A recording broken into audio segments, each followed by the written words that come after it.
Oi, amigo, oi, amiga. Estamos aqui outra vez para darmos sequência às nossas aulas remotas da disciplina de Direito Administrativo 2 da URCA, aqui especificamente relativo, a um temário relativo à improbidade administrativa. Já tivemos duas videoaulas anteriormente postadas, uma terceira videoaula que tratava do poder de polícia, mas excepcionalmente apresentamos essa videoaula para compartilhar com os alunos também do Direito Administrativo 2 dos problemas, ou pelo menos de parte dos problemas jurídicos relacionados à pandemia. É um assunto moderno, é um assunto de extrema importância e atualidade, de forma que me pareceu importante, né, apesar do poder de polícia ser um temário específico lá do direito administrativo 1, me pareceu importante trazer essa discussão, esse debate para nossas conversas. Então, passado essa excepcionalidade daquele vídeo, nos cabe aqui, nesse momento, darmos continuidade às nossas conversas. E na aula anterior, quando nós tratamos da improbidade administrativa, nós deixamos vocês com uma pergunta. Apresentamos os elementos necessários à configuração da improbidade administrativa. Em outras palavras, a improbidade administrativa só existe quando, além de cumprir o tipo legal, vamos falar dos tipos hoje com um pouquinho mais de profundidade, mas além de cumprir o tipo legal, também se adimpla, se verifica a existência de outros elementos, sujeito ativo, sujeito passivo, e especificamente nós deixamos uma pergunta: é necessário para a ocorrência da improbidade administrativa que se configure um dano? Porque, conforme nós já antecipamos na videoaula anterior, e vamos tratar disso hoje, os 3 artigos básicos da improbidade administrativa, artigo 9, 10 e 11, apenas o 10 vai falar do dano enquanto uma condição para a configuração da improbidade administrativa. Então, o dano é um elemento necessário só para a configuração do tipo do artigo 10 ou para todos os tipos de improbidade administrativa. Nos trabalhos doutrinários, nós vamos encontrar, foi esse o termo que nós pedimos para vocês pesquisarem, então vai lá a resposta. Nos trabalhos doutrinários, nós verificamos que existem posições divergentes, assim, aqueles que compreendem que o dano ele só é necessário, o prejuízo, esses pensadores vão associar o dano ao prejuízo monetário, ao prejuízo ao erário, portanto, financeiro, a verificação do dano somente nos casos do artigo 10.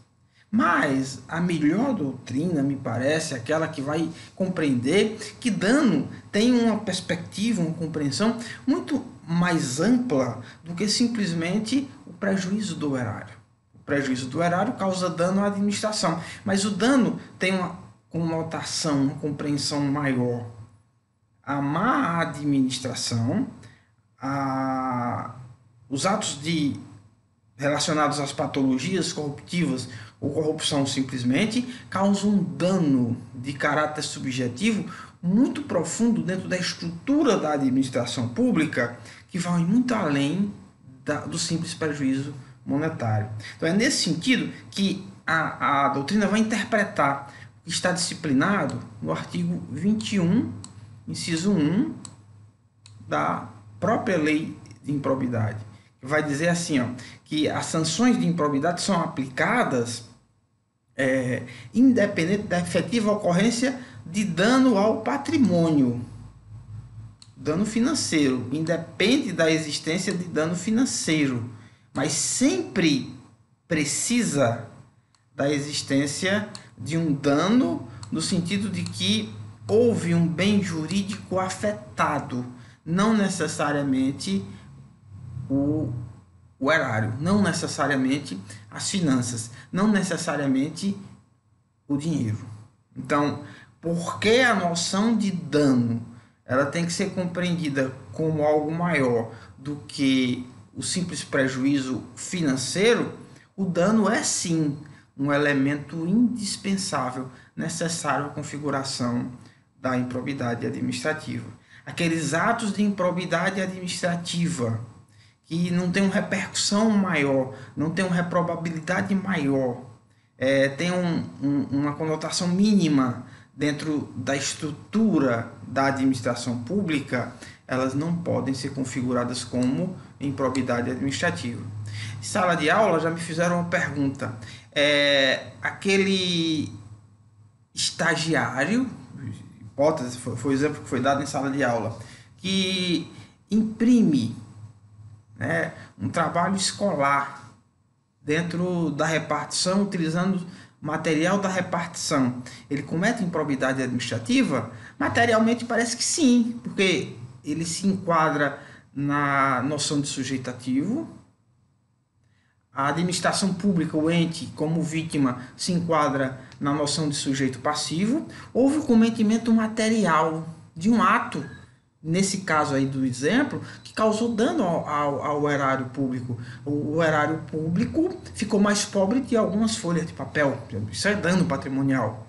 Mesmo assim, a melhor compreensão no sentido de que, nesse exemplo, não há improbidade administrativa, e não há improbidade administrativa porque não houve dano, não se maculou, né, a noção de administração pública. Esse estagiário até merece alguma sanção, pode ser que sim, mas não a severa ou severo sancionamento do ato de improbidade administrativa.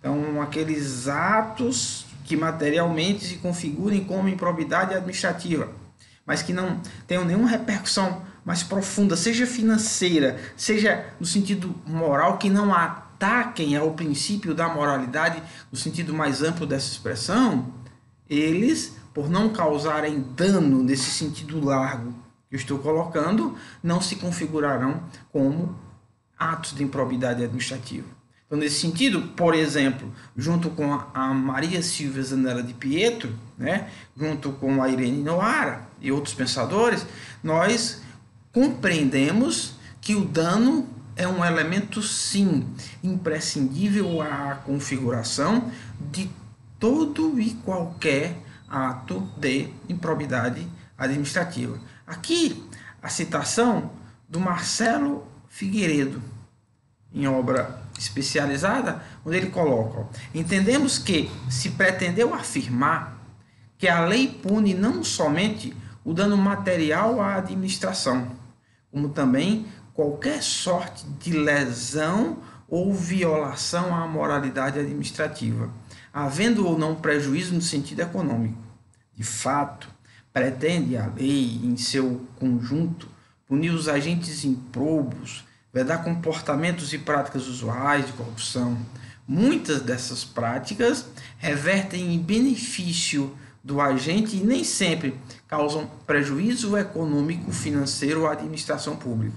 Então, na perspectiva do Marcelo Figueiredo, atos que não causem, mesmo que não causem prejuízo econômico, financeiro, mas que firam a moralidade, eles se reportam ao elemento dano. Eles fazem configurar o dano como elemento necessário à configuração da improbidade administrativa. O pensamento reverso também é válido. Aqueles atos que, mesmo causando pequenos prejuízos, a bagatela, e se trabalha lá no direito penal, a mesma noção. Aqueles atos que causam pequenos prejuízos à administração, mas que não chegam a ferir a moralidade, reversamente, estes outros atos também não merecem a punição da improbidade administrativa, exatamente porque não houve, no caso do exemplo, a configuração de dano, né? E de sorte que o dano é sim um elemento obrigatório à configuração da improbidade administrativa, ressalvado, e aí nas pesquisas é muito possível que vocês tenham encontrado, ressalvadas posições doutrinárias que eventualmente compreende diferente. Seguindo aqui, um outro elemento fundamental, a configuração da improbidade administrativa, diz respeito, ao elemento subjetivo, à vontade. Aqui se está se indicando, pela aferição da expressão elemento subjetivo, a vontade do agente propriamente. Qual era a intenção do agente? E, neste sentido,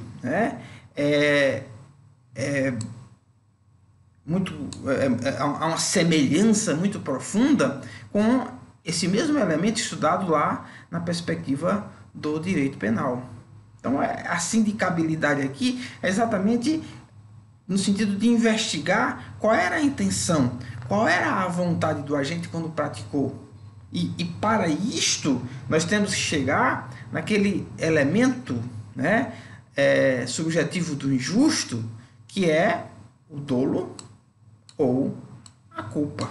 A culpa civil, que é mais ampla, que vai abranger o dolo, mas no direito penal nós sabemos há uma distinção. Aqui na perspectiva da improbidade administrativa, no que pese, nós já temos feito a distinção de que a improbidade administrativa não tem natureza criminal, no que pese isso, a doutrina faz sim essa mesma distinção quando vai estudar esse elemento subjetivo. Então, o elemento subjetivo da improbidade, necessariamente, por regra, é de ser o dolo. Dolo compreendido como a vontade pré-constituída, a intenção de praticar o fato que está tipificado na lei. A intenção, dolo direto, a assunção do risco de praticar, dolo eventual. Aquelas noções que já são construídas lá do direito penal. A culpa, como a ideia de que o resultado é previsível, mas não é previsto, no dolo eventual. No dolo direto, o sujeito quer o resultado. No dolo eventual, ele não necessariamente quer, mas ele prevê a ocorrência do resultado, mas assume o risco. Diferente da culpa. Na culpa, o agente ele não quer o resultado. O agente não assume o risco de produzir o resultado. Embora previsível, ele subjetivamente compreende que o resultado não vai acontecer. Então, há uma diferença, sim, entre a culpa e o dolo eventual. No âmbito da improbidade administrativa, a regra é que as ações são punidas só por dolo. Ora, se nós estamos falando que os atos de improbidade administrativa, eles, em sua essência, em seu âmago, eles vão ferir a moralidade administrativa, não há como nós pretendemos que essa moralidade seja afetada, senão por uma intenção do agente. Não quando ele diretamente pretende o resultado, ou quando ele assume a responsabilidade ou a possibilidade de vir a cometê-lo, nos casos de dolo. Nos casos de culpa, esse elemento subjetivo não conduz necessariamente ao vício de moralidade. Nos casos de culpa, o agente foi imperito, foi imprudente, foi negligente, não foi imoral. É exatamente aí onde repousa a distinção necessária entre o agente incompetente, que foi imperito, do agente improbo, desonesto, o que agiu dolosamente. Por isso que, no âmbito do estudo da improbidade administrativa, os atos, os tipos, têm que ser praticados à guisa, a título de dolo. E é exatamente a compreensão pacífica com relação ao artigo 9, ao artigo 11 e, mais recentemente, também ao artigo 10A. Mas, com relação ao artigo 10, este artigo fala que o ato que causa prejuízo ao erário, dano patrimonial ao erário, ele se configura em improbidade administrativa e, inclusive, quando ele é praticado a título de culpa.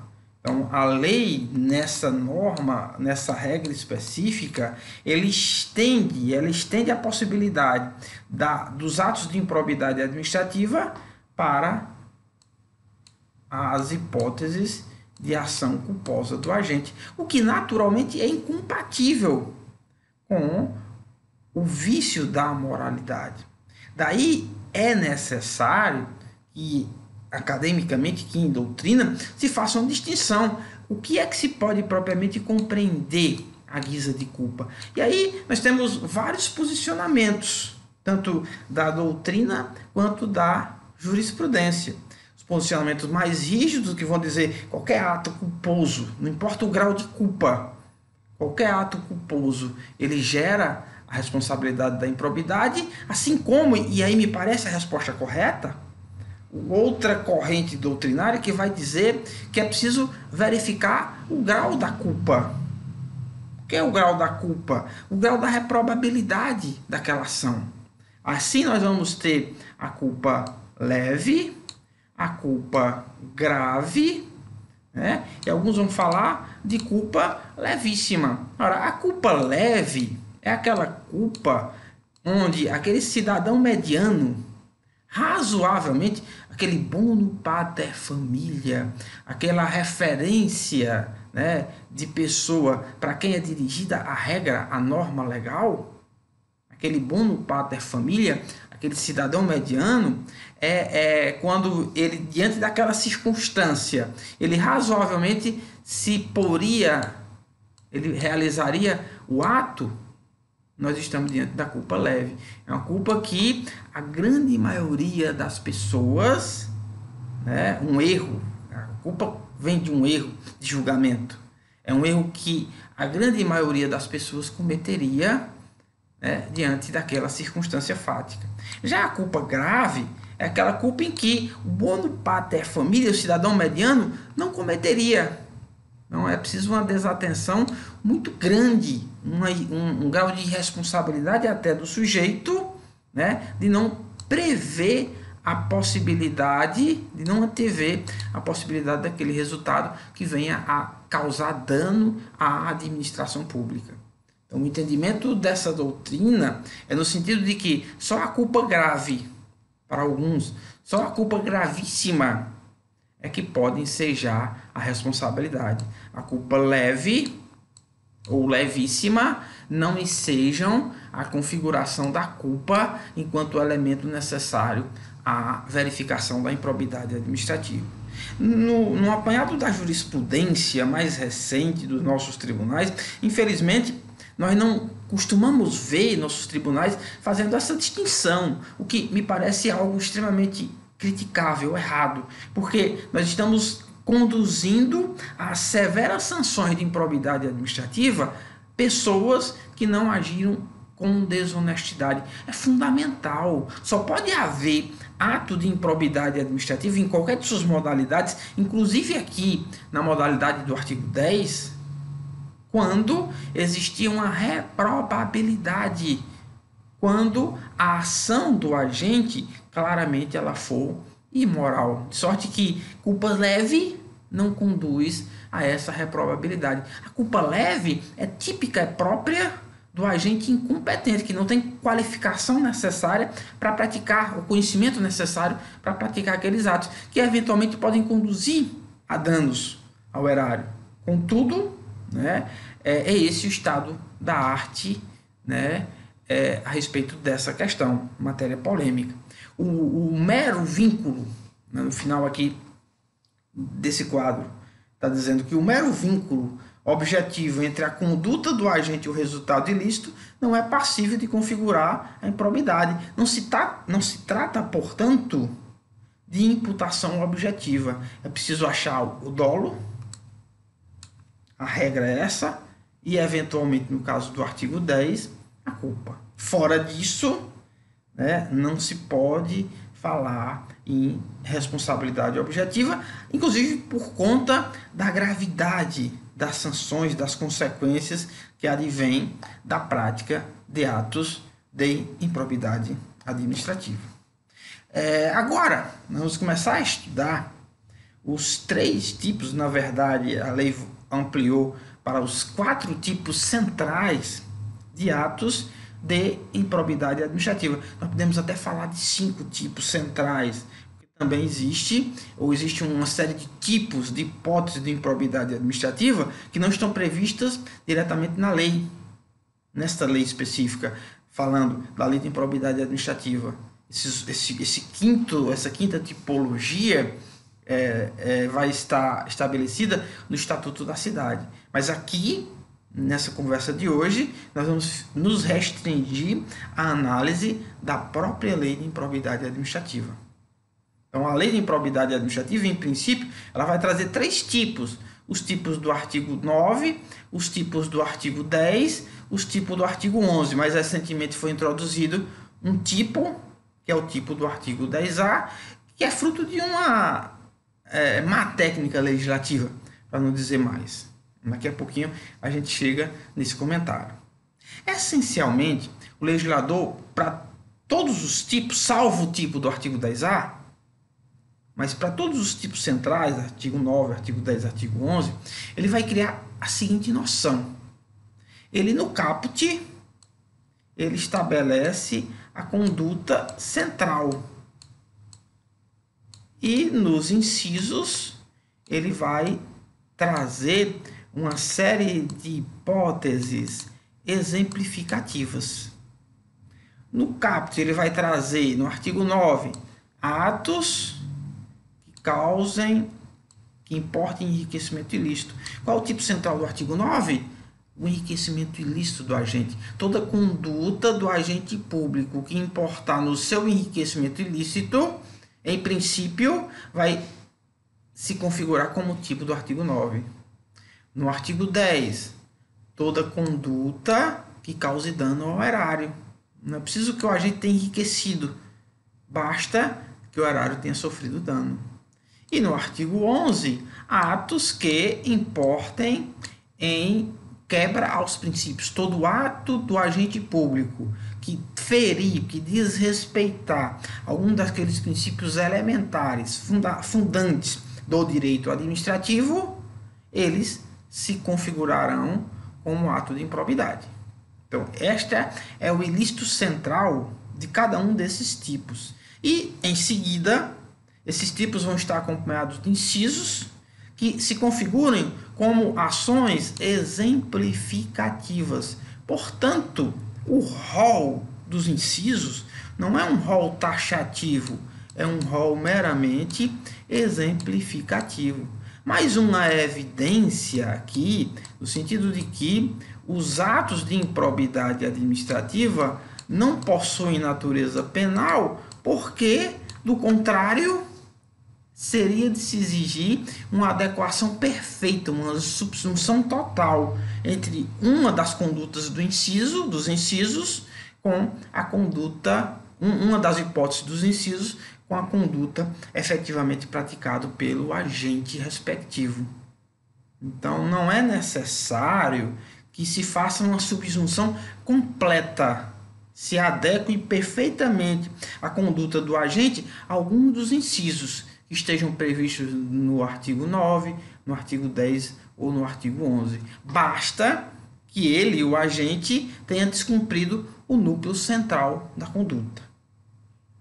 Então, como nós dissemos já, no artigo 9, o núcleo dessa conduta são atos que importem em enriquecimento ilícito. Todo ato do agente público que provocar o enriquecimento ilícito dele, o enriquecimento sem causa justa, sem causa dentro do direito, ele será um ato de improbidade administrativa. Esse enriquecimento ilícito pode causar dano ao erário? Às vezes sim, às vezes não. O dano financeiro, o dano monetário, dano no sentido moral ele sempre tem que existir, mas dano no sentido financeiro não necessariamente tem que estar configurado nesta hipótese de improbidade administrativa, embora a regra seja que sim. Veja um exemplo. O fiscal, o agente de fiscalização, quando tributário, por exemplo, quando ele se depara com um ilícito tributário cometido por um agente, uma sonegação fiscal, e ele deixa de atuar, essa omissão do agente público, ele importou em dano, em prejuízo ao erário. A fazenda deixou de arrecadar tributo. E se ele cobra uma propina, um ato de corrupção, portanto, esse ato vai importar enriquecimento ilícito. Então, é um exemplo de um ato de enriquecimento ilícito que importou em dano ao erário. A grande maioria dos exemplos que se pode formar, a grande maioria das hipóteses que nós vemos nos incisos do artigo 9, conduzem a esta conclusão. O enriquecimento ilícito está associado à configuração do dano à administração, do dano patrimonial à administração pública. Mas veja outro exemplo. O médico que, fazendo o atendimento dentro de um plantão em um hospital público, ele cobra do paciente. O serviço que era gratuito, ele cobra do paciente. Quando o paciente paga a consulta indevidamente, no ambiente impróprio, porque no exemplo estamos diante de um hospital público, serviço que não deve ser gratuito, portanto, nesse exemplo, o médico enriqueceu ilicitamente. Ele recebeu o dinheiro da consulta e neste caso, esse dinheiro é ilícito. Houve o enriquecimento ilícito. Mas, igualmente, não houve o dano pecuniário à administração. A administração pública não empobreceu, não perdeu patrimônio por causa disso. É nesse sentido que nós dissemos que, embora em regra o enriquecimento ilícito ele conduz em regra ao dano financeiro à administração, às vezes, nem sempre, não necessariamente, isso se configura. Tá bom? Então, esse é a noção do ato que importa enriquecimento ilícito. O segundo tipo, nós já falamos um pouquinho dele, é o ato que importe lesão ao erário público. Lesão, portanto, de ordem patrimonial, o dano patrimonial.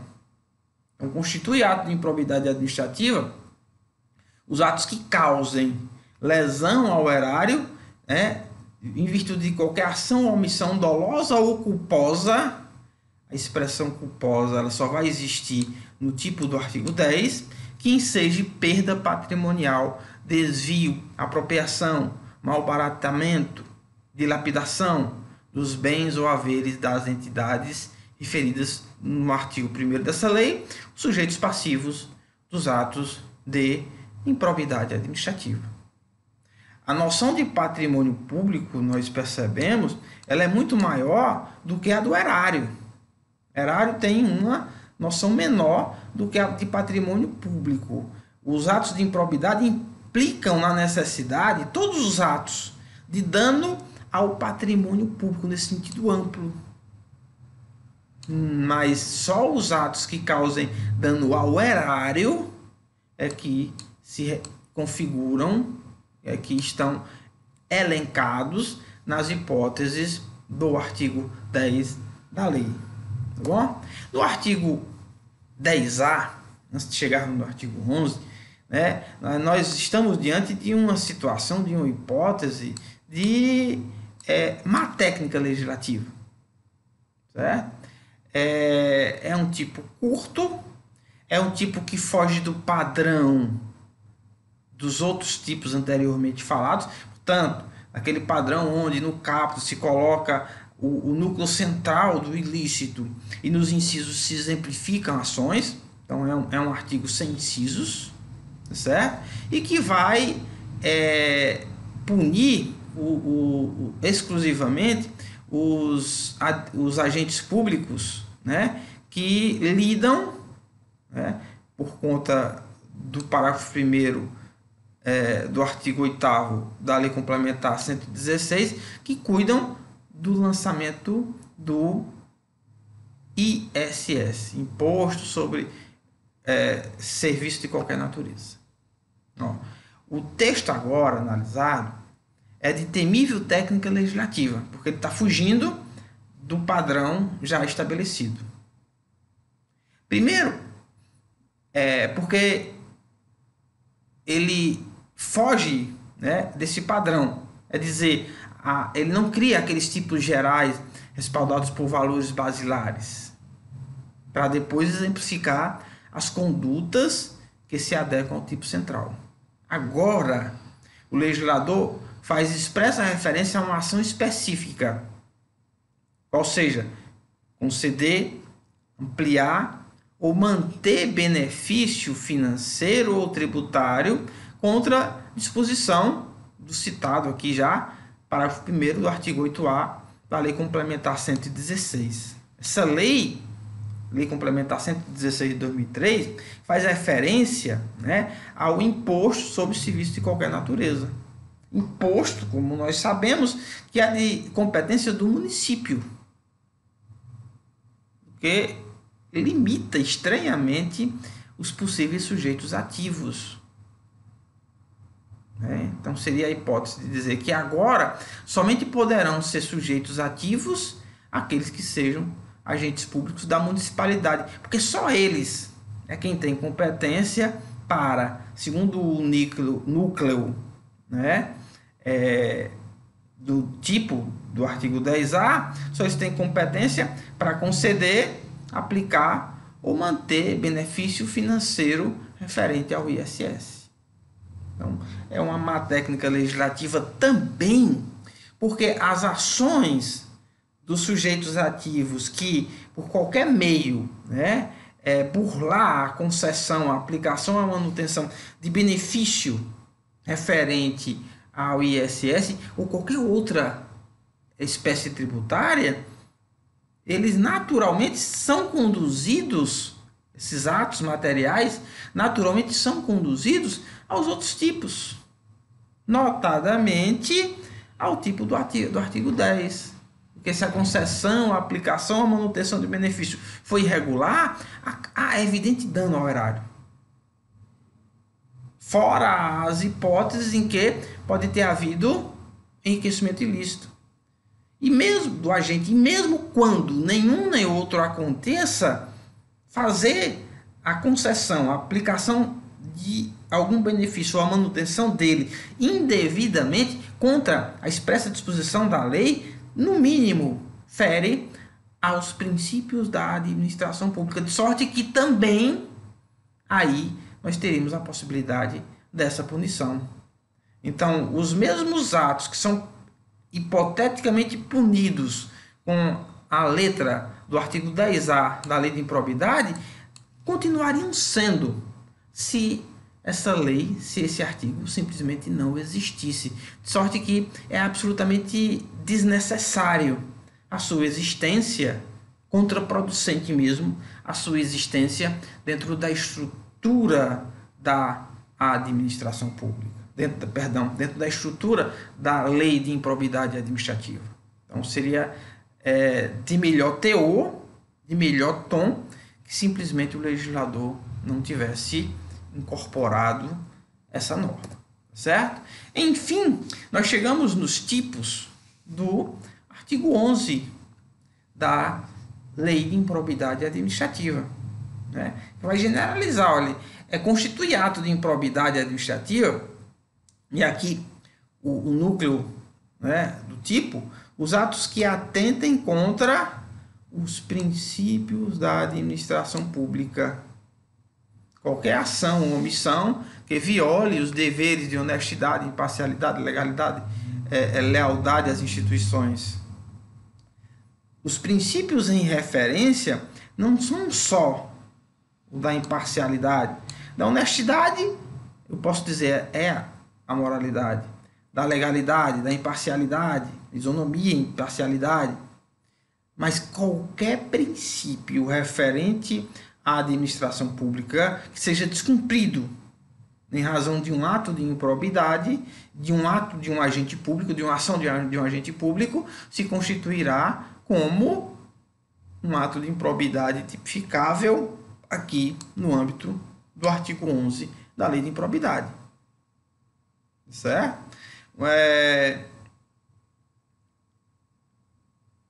Uma citação aqui do Emerson Garcia, numa das obras mais importantes sobre improbidade administrativa. Ele vai dizer, ó, que a incompatibilidade entre determinado ato e os deveres contemplados na lei será facilmente perceptível aos olhos do operador do direito, pois em total dissonância com os mais comezinhos padrões éticos jurídicos que se espera presentes em qualquer atividade administrativa. Então, há esse cuidado mais amplo do legislador para dizer que, além daquelas ações que importam enriquecimento ilícito, historicamente, o que nós conhecemos hoje como improbidade administrativa nasceu com uma ideia do núcleo do artigo 9. Era improbidade administrativa só os atos que importassem enriquecimento ilícito. A lei de improbidade, ela estende essa noção do que seja o ilícito de improbidade administrativa, quando exatamente ela estabelece o conteúdo do artigo 10 e do artigo 11. Agora, configuram-se improbidade administrativa não só os atos elencados no artigo 9, que importam enriquecimento ilícito, mas também aqueles que causem dano ao erário, mesmo sem que haja enriquecimento ilícito, e mesmo aqueles que firam aos princípios da administração pública, mesmo que não causem dano ao erário, mesmo que não importem em enriquecimento ilícito. Então, esta é a noção básica, as observações básicas a respeito dos tipos de improbidade administrativa. Uma questão para a nossa discussão, que é a questão que vai ser cobrada de vocês nesta semana. Todo ato de improbidade administrativa que fira, que importe em enriquecimento ilícito, os atos do artigo 9, atos que importem em enriquecimento ilícito, embora não incondicionalmente, mas eles também, é muito provável que eles causem dano ao erário. E é óbvio que os atos que causam dano ao erário, oriundos da prática ou que concedam o enriquecimento ilícito, eles também firam aos princípios. Por exemplo, o agente público que recebeu uma propina, corrupção, para se omitir, para não praticar um ato, cujo conteúdo, porque ele não praticou, causou dano ao erário. Quando o agente recebe a propina, ele enriqueceu ilicitamente. Ele praticou o tipo do artigo 9.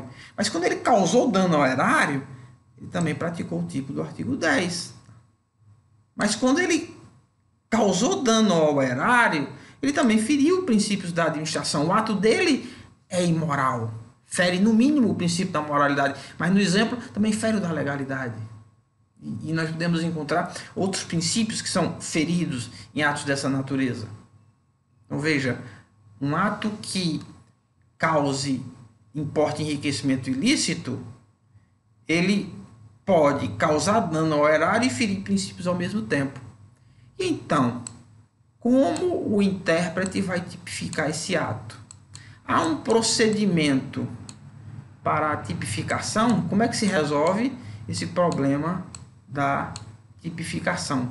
Como tipificar qual é o ilícito que foi praticado por um agente público que, ao mesmo tempo, enriqueceu ilicitamente, causou dano ao erário e infringiu princípios da administração? Então, essa é a questão que vocês vão pesquisar e responder. Até a próxima videoaula, e fica aqui o desejo de que todos estejam bem, com saúde física e mental, e com disposição para continuarmos os nossos estudos. Sempre um abraço afetuoso e até o nosso próximo encontro.